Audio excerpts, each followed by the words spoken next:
I say this. The quiet man is here to stay, and he's turning up the volume. But am I tough enough? Tough enough? Hell yes, I'm tough enough. BBC, anyone? No? Okay, Robert Peston, where are you? Michael Crick? I want a world in which we send you Marmite, you send us Vegemite, we send you penguins, and you send us with reduced tariffs these wonderful Arnott's Tim Tams. How long can the British people be deprived of the opportunity to have Arnott's Tim Tams at a reasonable? And so if Brexit means breakfast in the UK, then it means Brexit, not breakfast. Maybe I've got a dog's breakfast, yes. If Brexit means Brexit in the UK, then in Scotland should remain. And you have the milk that is taken from cows in the south and taken from cows in the north, put together in the same factory, and then it is mixed together with whiskey and it comes out as Baileys.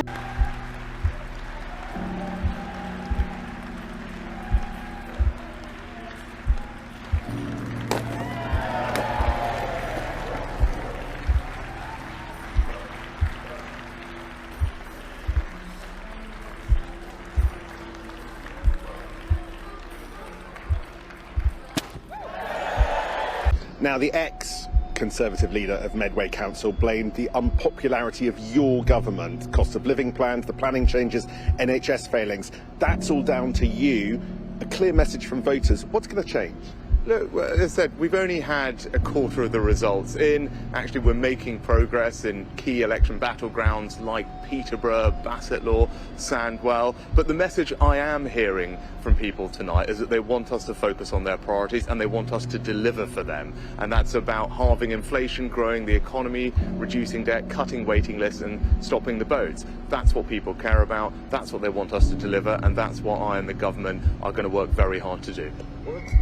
What will you do? Because some people in your party are going to say you need to move more towards the Jeremy Corbyn agenda, others away from it. This is not a question of left or right. It's a question of whether we're facing the country. We have changed as a party, but we've not made a strong enough case to the country. We've lost that connection, that trust, and I intend to rebuild that and do whatever is necessary to rebuild that trust. But what does change mean in, say, policy terms? It means stopping as a party, quarrelling amongst ourselves, looking internally and facing the country and setting out that bold vision for a better Britain and changing the things that need changing. And that is the change that I will bring about.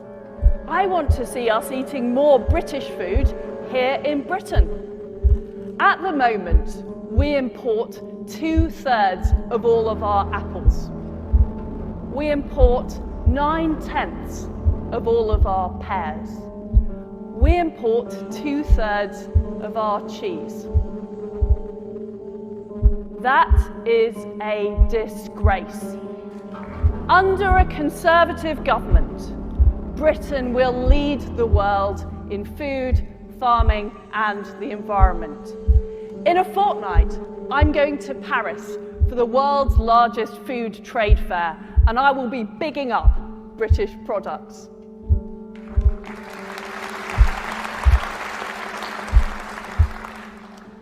In December, I'll be in Beijing, opening up new pork markets.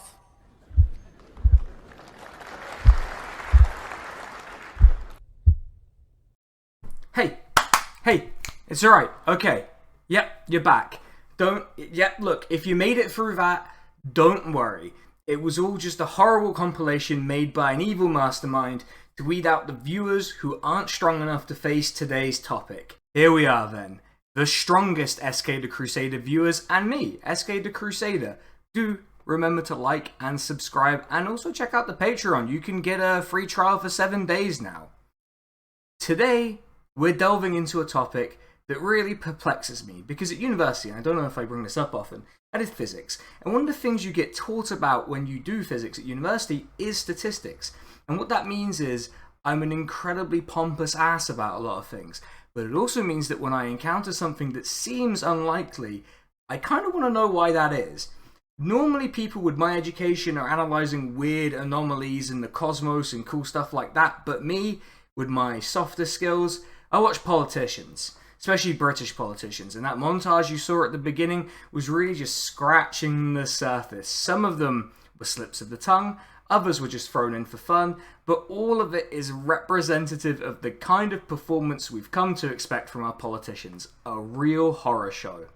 So I wondered, why is it that a particular section of our political class seems so incapable and inadequate? Because if you took the 650 constituencies across the UK and picked a random person from each area to represent them in Parliament, the chances are you'd end up with a more representative and probably more basically capable set of MPs than the ones that we have now. If, as I speculate and will probably justify through this video, sortition, which is a system that where you pick people at random to oversimplify it, could produce a better set of MPs, what's gone wrong exactly? Alright, in this video I want to explain to you exactly who I mean by politician, because if I do it for every single person who somewhat meets the definition, then we'll be here forever. And this YouTube video, like many things, does have to end. But why do I feel comfortable narrowing what I mean by politician? Because as we'll see, a lot of the pressures that create this detached, incompetent, and, well, widely disliked political class at Westminster in the UK factor into why our broader political class, like all those people who I'm excluding, are like that. Also, it will apply somewhat at whatever your local parliament is called in your country, though I must stress this video is going to lean heavily on the UK Parliament at Westminster as its case study, because as I'm sure you can tell, I am cursed to live here. Not at Westminster, thank God, but like in the UK.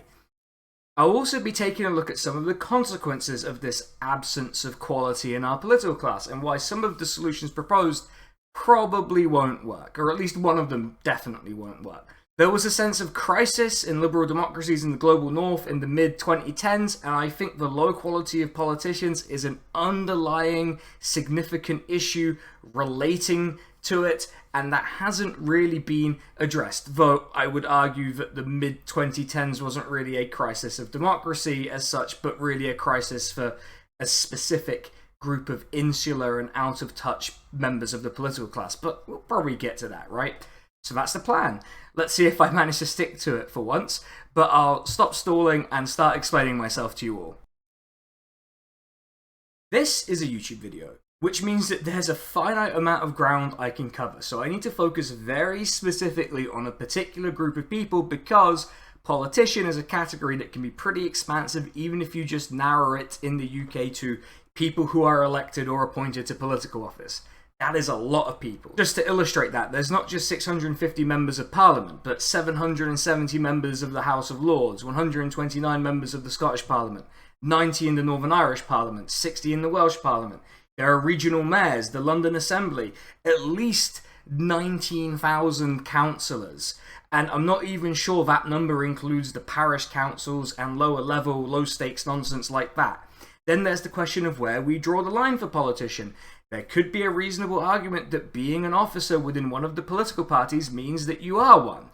But does the youth officer of a branch of a political party covering the area of their local village tell us much about the process by which our politicians have become the way they are, in the same way that, say, the pressures applied to the MP for Reading West might tell us something about that?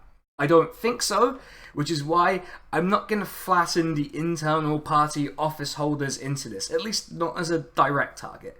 Internal party atmospheres do have something to do with it, of course, but I think the pressures that lead to someone holding a voluntary position within their party and becoming a high-level elected office holder are different. We've excluded everyone who isn't holding a high-level office, but that still raises some questions, right? Like, should we include the Scottish, Welsh, and Northern Irish parliaments in this? If I had the range and specific knowledge, then I'd say yes, with a sort of like lot of questioning behind it, but I'm going to justify focusing on Westminster specifically. That isn't to say that I'm just being lazy or ignoring these places, it's mostly because when I get to talking about the pressures that create a poor political class, a lot of these pressures will have specific expressions in these places that are more or less covered conceptually by what we'll be talking about later. You'll see what I mean, I promise. If you're from Wales, Scotland, Northern Ireland, I promise you will see what I mean. If I was talking about a country like the US, for example, I'd perhaps have to consider a much larger group of people in this video, because the US, unlike the UK, is a federal state, which, just to quickly explain, is a state where powers are specifically divided within the state between a central government and various administrative units. So the ultimate responsibility for quality of life rests not just with the president or the Senate or Congress, but with governors and state legislatures, which is why, alongside the facts that the pressures will be slightly different and also unfamiliar to me in specifics in America, is why I decided the UK was the way to go for this video. Let's keep it simple and keep it familiar for me, the person who has to explain this. The UK is a unitary state. That is, that political power is ultimately invested in the central government at Westminster in this case. Yes, we have things that look like federal governance, like those national parliaments, and they do have responsibility over specific areas. The most notable one that you'll probably remember is health, which is why the UK would, for very brief periods, have different COVID-related restrictions and recommendations, although they tended to align very closely throughout. So, you know, questions to be asked about different perceptions of the different governments there.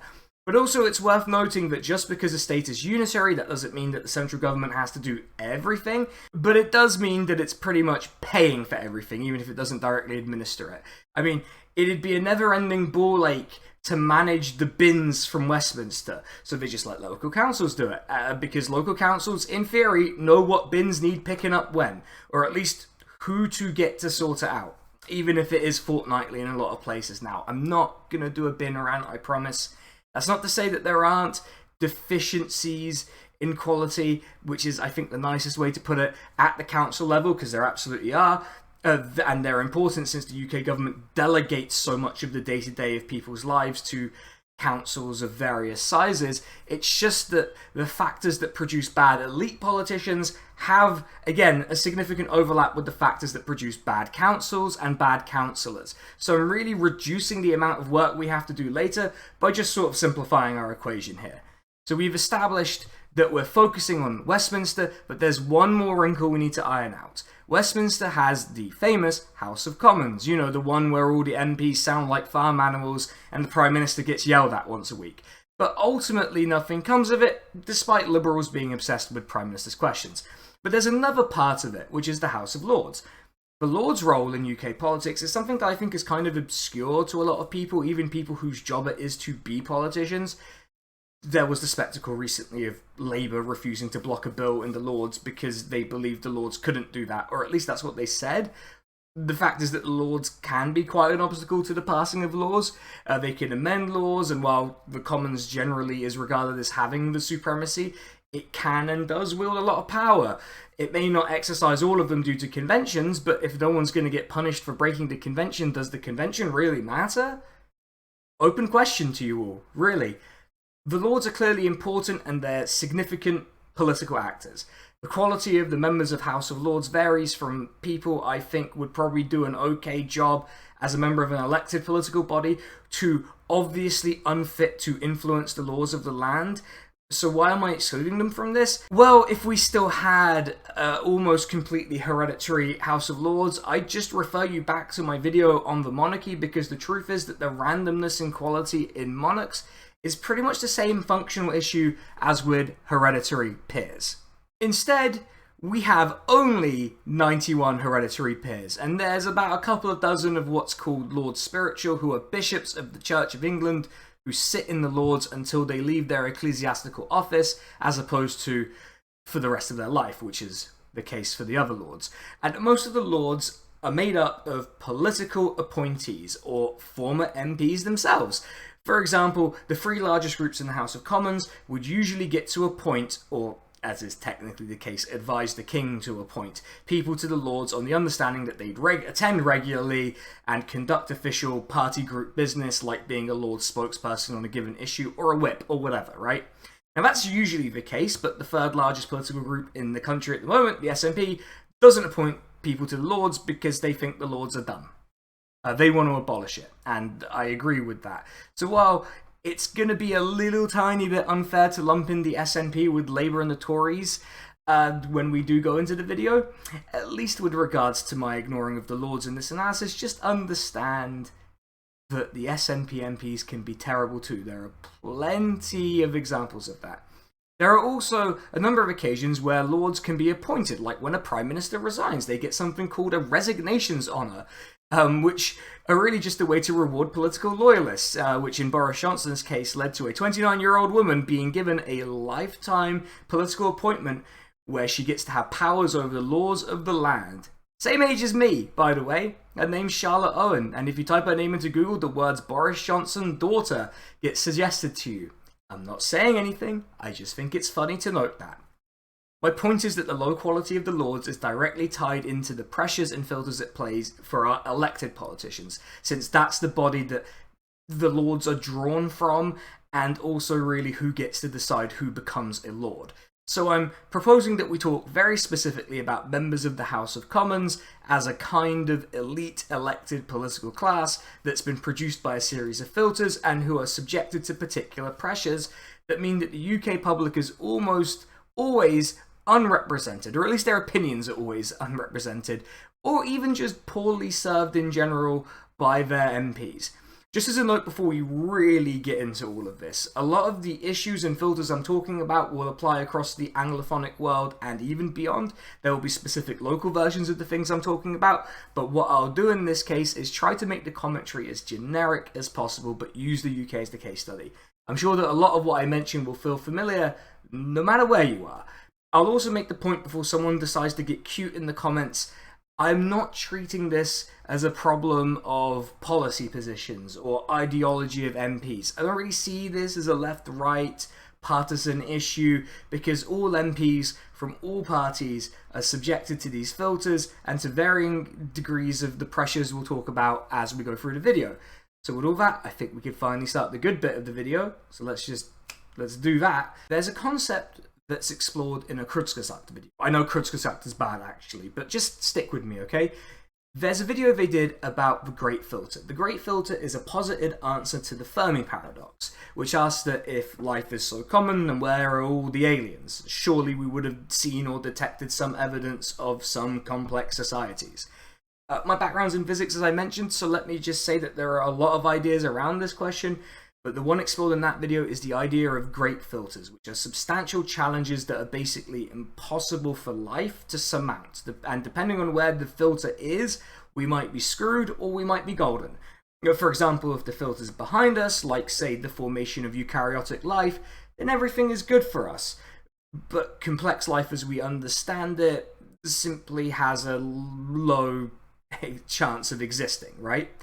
If it's in front of us, for example, if competitive species that form complex societies inevitably alter their environment and cause systems collapse, or if they always make weapons that can destroy their planet, then there are no aliens we could contact because they destroyed themselves before we could get on the phone to each other.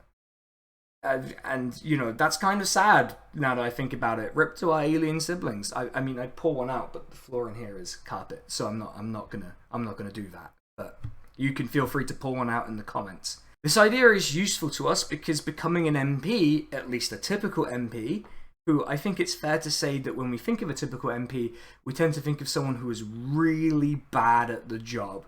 As a point of evidence, if you ask the British public about various professions they trust to tell the truth, politicians are generally rock bottom, which is a bit concerning because I think politicians telling the truth is a pretty important component of a healthy democratic political system. I mean, they're less trustworthy than advertising executives according to the British public, which is a profession where they are meant to lie to you, basically. Though on the plus side, government ministers are more trustworthy than advertising executives, but also they're below estate agents, which I think we need to let sink in for a moment. Where was I? Right, yeah, the typical MP. Becoming a typical MP has a series of steps you have to take, and these steps have varying level of difficulties. Or present a varying level of difficulty. And to be quite frank, difficulty is often targeted, and that filters out people until we get our beloved 650 MPs. I'm going to address the obvious comment that you will have, which will go something like this. SK, you could simply run for parliament as an independent or minor party candidate and win. Which, sure, I mean, in theory you can do that, in the same way that I, in theory, could become an astronaut. It's not impossible, but really by this point, we should discount the possibility, right? Just rip the band-aid off at this point. But for the sake of humouring the theoretical commenter, I'll talk you through the specific steps you need to become an independent MP. So here's what you need. You need to be 18 years old, be a British citizen, citizen of Ireland, a citizen of a Commonwealth country, provided you meet certain specific immigration-related conditions. You can't be bankrupt or in the army or the police or other things like that. You need 500 quid for a deposit, which may not seem like much considering inflation has made the pound worthless, but is also quite a barrier for just any old person. You also get the deposit back if you get more than 5% of the vote. So, you know, think of it as an investment. You need a set of nominations in order to appear on the ballot, and you need an election agent, the person who's legally responsible for all the finance/general campaign stuff. I mean, you can do this yourself if you like. I'll leave a link in the description with all of the other relevant links so that you can see what you would need to become an MP. That's just what you need to be a candidate, and while you won't be subjected to the pressures of a partisan candidate in order to get to that stage, there are still some pretty serious barriers there, like the deposit and the nominations and having a competent election agent. But let's suppose you have all of that sorted. What do you then need to do to become an MP? You just need to get more than the candidate in second place. Hypothetically, in the UK, we don't have a presidential system. We don't directly elect our executive. That has advantages and disadvantages. But one of the hypothesized advantages is that we have a system in place when combined with first past the post and our constituency system that means our elected politicians are rooted in their communities and put in the work. Which means that in theory, in a given constituency, merit is what determines whether you as a candidate would win. Whether you were Labour, Conservative, Liberal Democrat, official monster raving loony, or even an independent. That isn't to say the winning candidate never does so because of their merit, but there's a reason independents have only won seats like 3 times since 1997 in Great Britain. One of which was an independent who ran with none of the other opposition parties of the time opposing them, Martin Bell, who's a dickhead. And 2 of them were in the same seat running as kind of left of Labour, kind of anti-Iraq warish candidates, as Peter Law and Di Davies in Blaenau Gwent. And one of those was a by-election the year after the initial independent victory, which suggests to me that at least there were some specific conditions at play in those victories, and that in general we need to focus on partisan candidates to get our overview here. If independents have only won 3 seats since 1997, who does most of the winning? At the 2019 election, the Conservative, Labour and Scottish National Party won 94.6% of the available seats. Your path to becoming an MP will largely be through these 3 main parties, and I guess for the sake of completion you could include the Liberal Democrats on that. They're kind of like the third and a half party. I mean, they do well in by-elections and the Tories are tanking, so I guess in 2020X they might be a valid option, although they suck, but we'll come to that another time, I suspect. The country where we get the second largest cohort of viewers on this channel is America, and if you're American, this is going to be a bit alien to you because you have the primary system and your political parties kind of don't exist in the same way as British or European ones. So let me walk you through how this is going to work in theory. The process varies from party to party and is a bit more or less democratic depending on each one, but the basics of the process is that major political parties divide their memberships into local associations, usually based on the electoral boundaries. So, for example, I live in Nottingham, and there's Nottingham North, Nottingham South, and Nottingham East Labour parties, which correspond to the constituencies in the city. And then there's the Nottingham Conservatives, who presumably they're just like one thing, because they don't have enough members to have an association for each constituency in the city, which, to be fair, if you look at the election results here, does make a good deal of sense. The basic idea is that you need to be selected, usually with the votes of local members to be the candidate, and then all of that stuff with the independent candidacy still applies, but it's usually quite a bit easier to sort out with a party backing you than doing it on your own. You need to get selected by the party. Easy, right? Well, actually, it's a little bit more complicated than that. Firstly, you need to be a member of the political party, which isn't a great filter as such, but I speak from experience when I say you meet an awful lot of rather strange people in political parties. Depending on where you are, what your ambitions may be, and which party it is you specifically join, you'll encounter an institutional culture that might remind you more of high school than of political actors aligned with each other trying to achieve shared goals. This is where things become quite tricky. You need to be able to exist and thrive within the political culture of the party you decide to be a member of, and that can be a challenge, let's say. I don't know about the Tories or SNP or Lib Dems, but I was for my sins a member of the Labour Party once upon a time, and there was an article that accidentally summed up an awful lot of what I felt about being in that party. An article in the New Statesman, which is the magazine wing of the UK's premier eugenics endorsing society. Okay, it was in the 20s when they endorsed eugenics, but still, I'm gonna pick at that wound a little bit.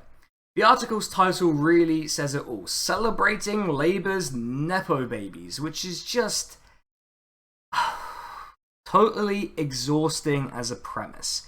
But I just want to read you the very first line. Everyone knows everyone is the first rule of the Labour Party. They know each other, they're related to each other, they sleep with each other, they marry each other. Which does kind of make the party sound like the Habsburgs, and does handily explain one of the problems you'll encounter if you're a good politician or a potentially good one and you're not an insider. People will form cliques, and to an extent that's normal, right? Like we all have friendship groups and people we're closer to than others in a given context. The thing is that internal cliques in a political party can take on additional dimensions, especially when there's like a big nepotism thing going on, right?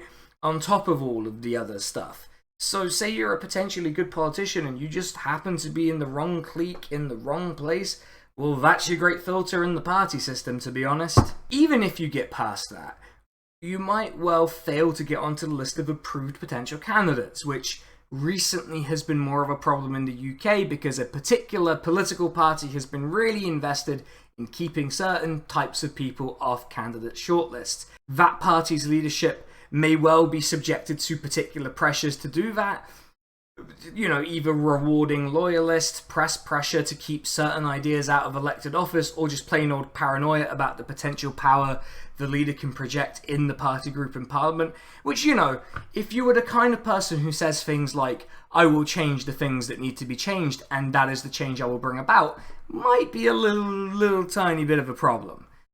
Even if you navigate all of that, you have to somewhat conform to the limitations of the party. See, in America, you can have a party that stretches from kind of like Bernie Sanders to what is essentially a coal baron, because the parties are kind of like dark matter. We understand that it's there, but if you're not looking for its effects, it's just kind of not a real thing. In the UK, parties do exist. They can kick you out, and the press in the UK can absolutely put pressure on party leaderships to tilt selections in a particular direction, especially if all of this is happening with an influx of unfamiliar people into a party. Sometimes the press will encourage the unfamiliar people, as in the case of ex-UKIP and Brexit party types joining the Conservatives. And sometimes the press will enable a near decade-long temper tantrum from their favourite pet MPs about mean 20-somethings who want to raise taxes. Let's suppose you do get selected. What's the next issue? Well, location for one. It's one thing to get selected as a Tory candidate in central Manchester, or a Labour candidate in rural Toryshire, but to become an MP, you do have to win. And in a vacuum, you might think that the best candidate will win, and without spoiling anything, MPs are not well liked, and while there are a handful of MPs who command a personal vote, the fact is that people tend to vote for the party. People in the UK see rosettes rather than candidates. If you want an example, consider the case of Liz Truss, who you'll remember from that horrifying montage we had at the start. I don't think many people would say that she's a notoriously competent politician. I mean, just look at this favourability graph, for one. Available data also doesn't really imply that she was especially popular before becoming Prime Minister either, yet if we look at her seat in Parliament, South West Norfolk, she got 69% of the vote, which is pretty nice, and a stunning 50.9% ahead of her nearest rival. Do you think that if Liz Truss wasn't running as a Conservative, she could get 69 votes? Never mind 69% of the vote. An overwhelming number of seats in the UK are what we call safe seats, where a particular party is essentially guaranteed to win it, unless the party suffers a huge nationwide collapse. For example, Labour's 2015 disintegration in Scotland resulted in the loss of many traditionally safe seats, which had a lot of long and short-term factors behind it.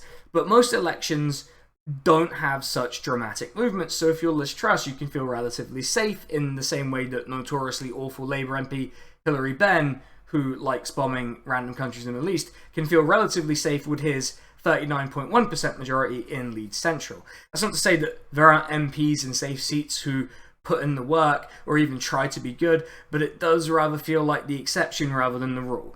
Especially when we consider that generally speaking politicians aren't trusted or liked. You might feel differently about your MP, but that's something you as an individual actually have very little control over unless you live in about 150 or so seats, which are actually plausibly going to change hands at a given election. And even then, realistically, you're at the mercy of who the parties pick rather than the merit of the candidates. If you want an example of what I mean, there are a series of by-elections coming up 6 days after this video comes out. The one I want to focus on is the by-election in Somerton and Frome. Without getting too into the local politics of a place that I don't particularly care about, it's just sort of nice, rural, middle-class-ish, southwestern English kind of place where the top two parties are the Conservatives and the Liberal Democrats. If you look at the betting odds at the time I was writing the script, and to be fair at the time of recording as well, it's clear that people think that the Liberal Democrats are going to win the seat. Which makes a lot of sense, actually. The Tories are the incumbent government, the Lib Dems are notoriously effective in by-elections, they're in second place, middle-class homeowners are the swing voters between the Tories and the Lib Dems. It's all set up for them to take the seat despite the huge Tory majority. Is the Lib Dem candidate actually any good, though? No. At least not from what she displayed in her incredibly softball interview with John Harris, who bizarrely seems to be kind of mates with the candidate in the whole thing. But I'm going to leave a link below to the podcast that the interview is a part of. You can go listen to it for yourself. Skip to about 10 minutes in, and you'll get the good stuff up to about 20 minutes in at the podcast. It's abysmal. I'm going to throw in a clip of me reacting to it on stream because it was just that bad. No, I can't read a Lib Dem press release. I can't fucking read a Lib Dem press release. I just can't do it. Like, it's genuinely ruined my night. Like, I actually feel really bad for this person. I shouldn't feel bad for him. They volunteered for it. But being that unprepared is fucking embarrassing. Being unprepared for a John Harris interview, there's nothing. I can't move past it. I'm gonna be thinking about that all night.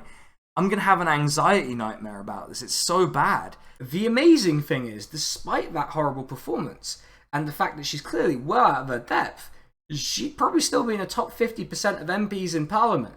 Just think about that and how detached from merit her election in the first place would be, and how terrible the typical MP must be if I think she'd be better than more than 50% of them. You've clawed your way into Parliament, you've conformed to the structure of your chosen party, and now you're in the House of Commons. Well done, you. You want to make a big impact on behalf of your constituents, and you can do that in a few ways. My old MP where I used to live helped my friend's partner out when her passport, which had a visa in it, was stolen abroad, and she made sure she could actually come back to the UK. You can do that over the course of many parliaments, right? Build up a reputation as a good constituency MP. We do have them, they do exist, but you're happy to do that. But the problems are big, structural. You might want to change the structure to benefit not just your constituents, but the country as a whole. And I have some good news, and I have probably quite a lot of bad news. The good news is, if you're in Parliament, you're probably a member of one of the two largest parties. So your party is either forming the government or the opposition, which in the UK has a shadow cabinet of people whose role it is to yell at the actual cabinet for being bad at their job. But these days, their job is to mostly welcome what the government says and encourage them to go further. Yeah, not as cool as the term shadow cabinet makes it sound. You know, it makes it sound like some kind of antagonist group of dark side force users in a mid-tier Disney Plus Star Wars cartoon, Instead, it's Keir Starmer and his squad of awkward-looking goons. Your ability to have that wider impact beyond your constituency is dependent on the patronage of the leader.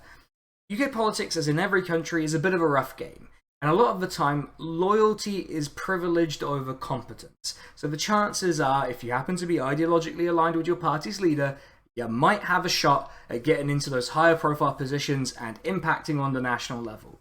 Whether or not you get that opportunity will depend on things like how loyal you've been to the party's political lines, because even if you conform to the structure and get this far, you can still not follow the party line. It'll mean you'll have little chance at the big jobs or politics as a career as it's commonly understood. That'll be closed off to you. But there are some principled people who do this. Often they're actually the ones who are better at the job than a lot of people would believe. It's also worth noting that while party discipline doesn't officially involve blackmail anymore in the UK, yeah, I know, we used to officially have blackmail as part of the whip's jobs, just out in the open.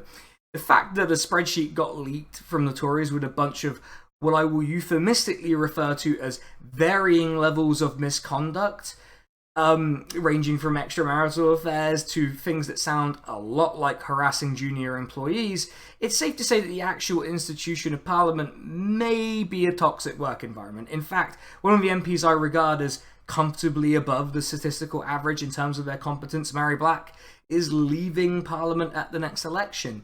She's also basically the same age as me, and she's given it all up. And I think her message on Twitter, which I'll sort of scroll through as I'm speaking about her on screen, because who knows if Twitter will exist when I'm editing, but she makes reference to the work environment in Parliament. And the sad thing is that talented, able politicians like her are tired of it.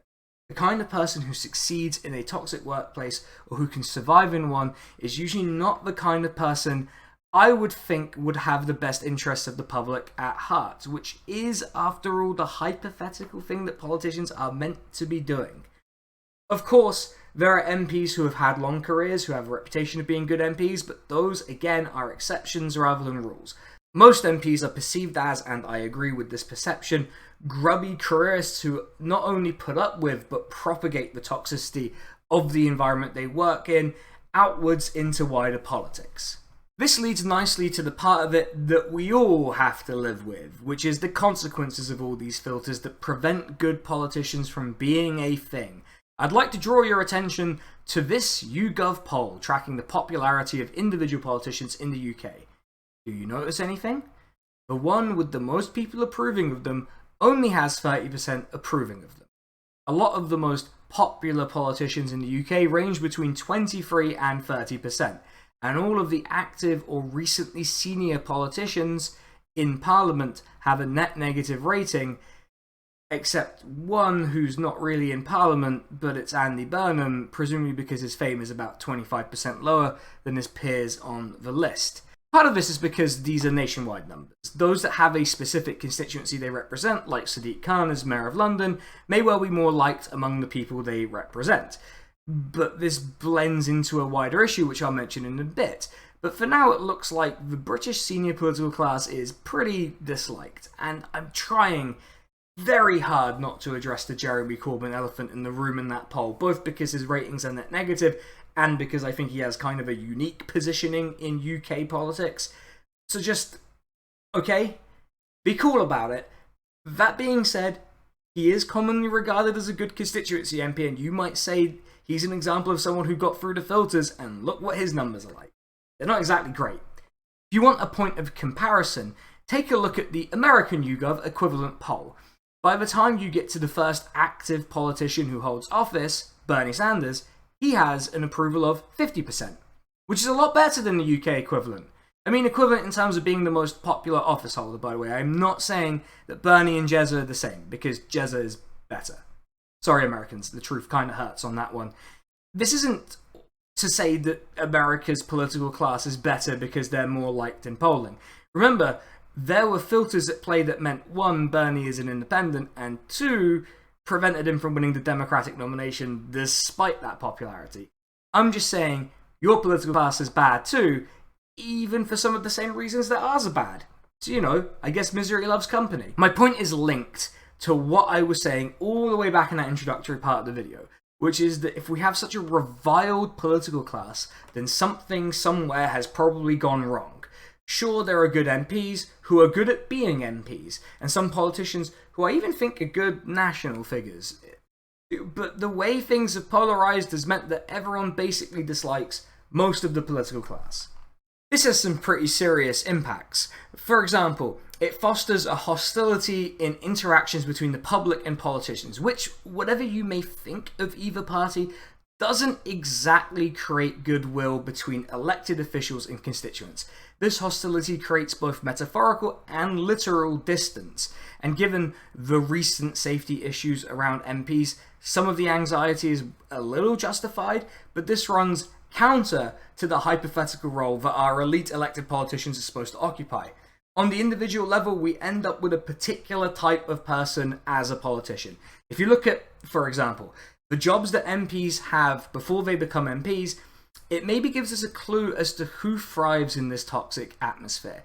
One of the fortunate things about the UK is the House of Commons Library writes reports about this kind of thing. And the full report will be linked below, but if you look at what's happened over time, you see that MPs tend to have a background in business or commerce. You see the broad group and the broad category of professions, which covers things like civil servants, people who worked in local government, doctors, teachers, lawyers, that kind of thing, right? You'll notice these professions are either impacted by or directly related to politics. I get that it's hard to have a profession that's not impacted by politics. As I said it, I understood that, but you take my meaning. And within this group, the two most common in 2015 were barristers and solicitors, which might make some degree of sense to me. People with a background in law might have a good idea of the way you ought to write laws so that they're, enforceable. As an aside, when I mentioned to my partner that solicitors made up a significant number of MPs, she responded by saying, "Oh, professional liars," if you want an idea of the reputation of the profession.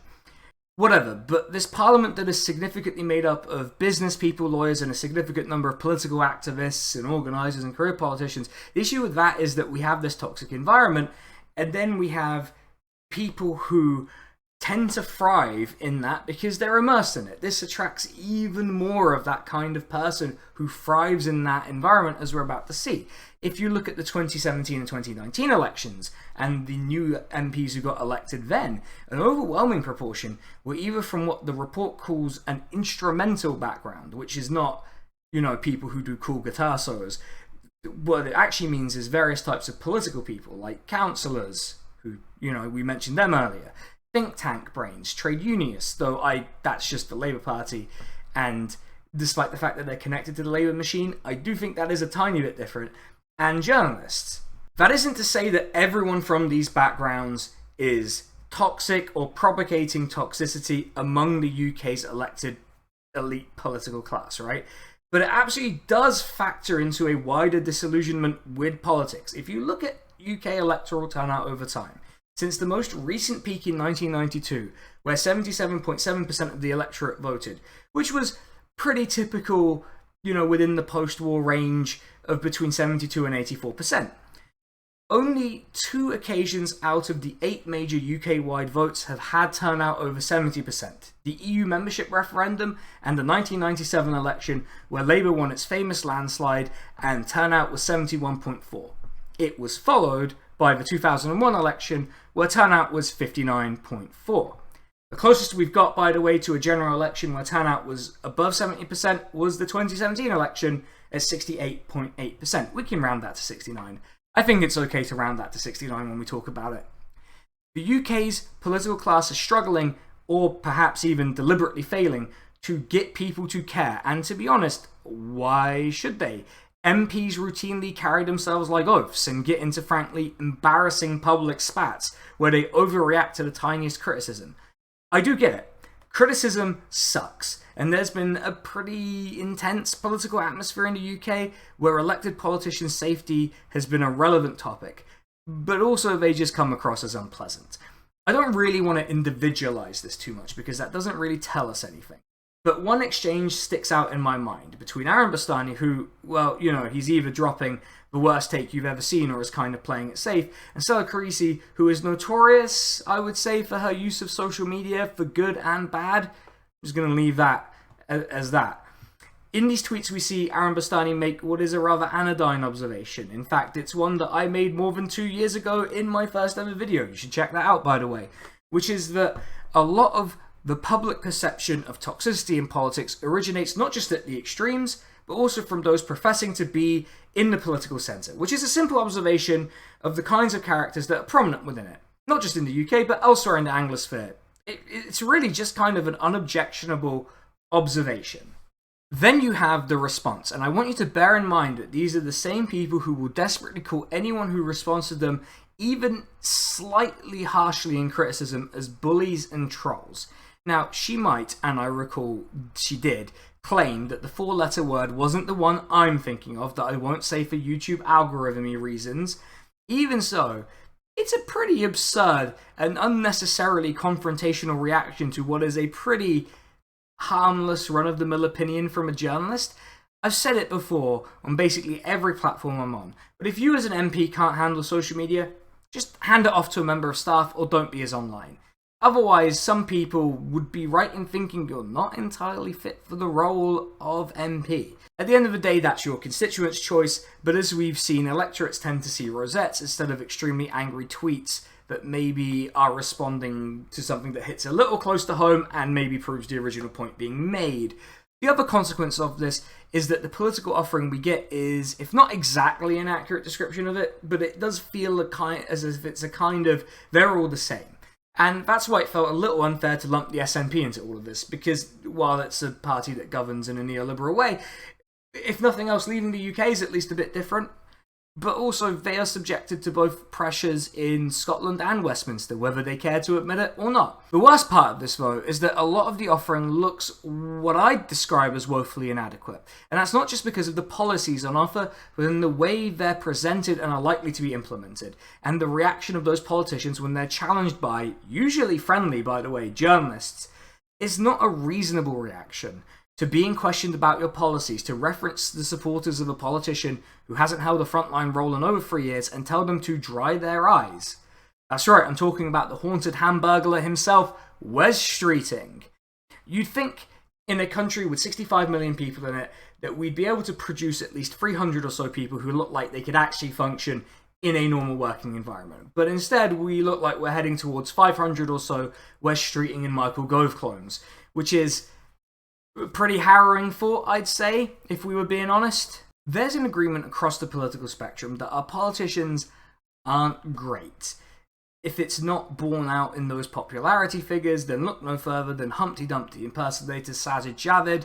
Now, I'll get onto some specifics about him in a second, but he's proposed the most commonly suggested solution to this problem, which is that we should pay MPs more. Which is somewhat ironic for Sajid Javid to insist that Parliament needs to attract more talent when he's among the most talentless people occupying space in the British Parliament. I mean, who else would deliberately let a baby die in order to boost their chance of winning a Tory leadership contest and then manage to come fourth behind Michael Gove? All while at the Tory leadership debate, he was condescended to by his colleagues about how Donald Trump didn't think he was important enough to invite to his state visit or whatever it was. Just a deeply pathetic creature who could not get the £86,000 salary at any job if he hadn't been an MP before. The solution is often proposed, and it got me thinking, right? Obviously, British MPs are very well compensated compared to the average British person. But are they especially badly compensated compared to their colleagues elsewhere? In 2017, the typical British MP would have been the 6th most well paid in the EU at the time. Which is pretty good, I'd say. Now, if you compare it to the minimum wage in each country, they're joint 11th with the Germans, which is not so great. Now, I know the grass is always greener and all that, but if you look at some of the countries near the top of that list, Estonia, Bulgaria, Lithuania, Latvia, Greece, look, I'm not being horrible, and I do only have an outsider's perspective, but are the political classes there particularly more capable than the UK's? And if they are, is it because they're being paid so much more than the typical person in those countries? Or if you look at the absolute list of salaries, Italy, Austria, Germany, and Denmark and the Netherlands pay their MPs more.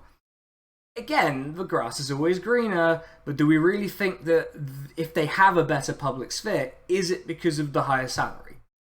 I've seen the case put forward that the increased salary would deter career politicians by making the job more attractive to like highly skilled people, which is applying a kind of market logic to the job of representing the people, which I find distasteful at least, and totally wrong-headed at worst.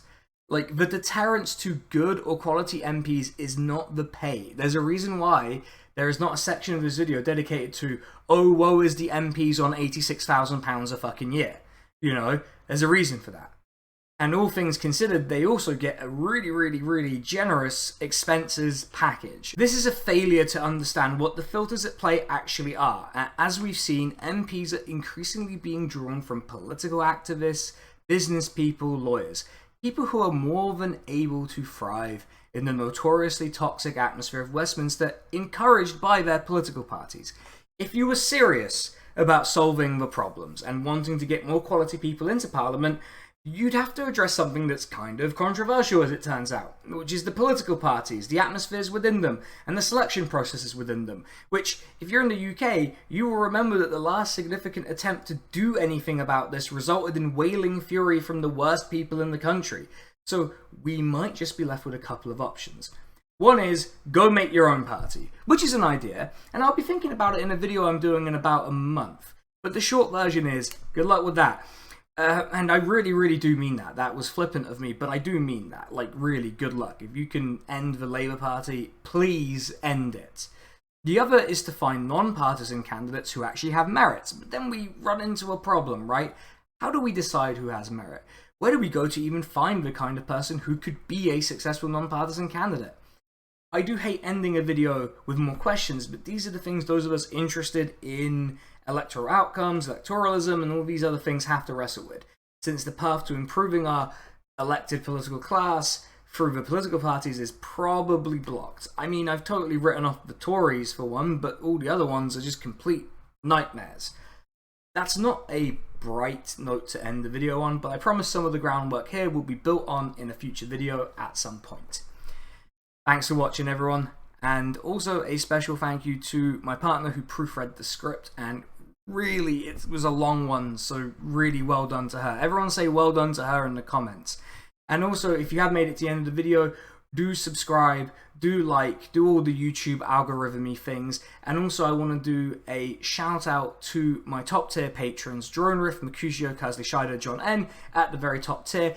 If you are interested in supporting the channel, Patreon is the best way. We now have an option for you to have a 7-day free trial at the middle tier. It is the one that gets most of the benefits. So definitely try it out, see if you like it, and I will catch all of you on the next video. Take it easy.